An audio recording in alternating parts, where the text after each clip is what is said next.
ఆ ఇంటి యందు ఆ స్వరూపంగా మిమ్మల్ని పోలుస్తూ ఉంటారు ఇంట్లో.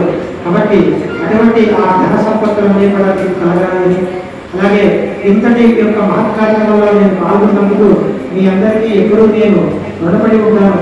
నేను ధర్మం ఉందో ఆ ధర్మం రక్షించబడాలి, హిందుత్వం రక్షించబడాలి, అలాగే మనము ఆచరణాత్మకంగా ఈ ప్రకృతిని మనం రక్షించబడాలి అని చెబుతూ భారత్ माता की जय श्री राम, जय श्री राम, जय श्री राम, जय श्री राम, जय श्री राम, जय श्री राम, जय श्री राम, जय श्री राम। भारत माता की जय, भारत माता की जय।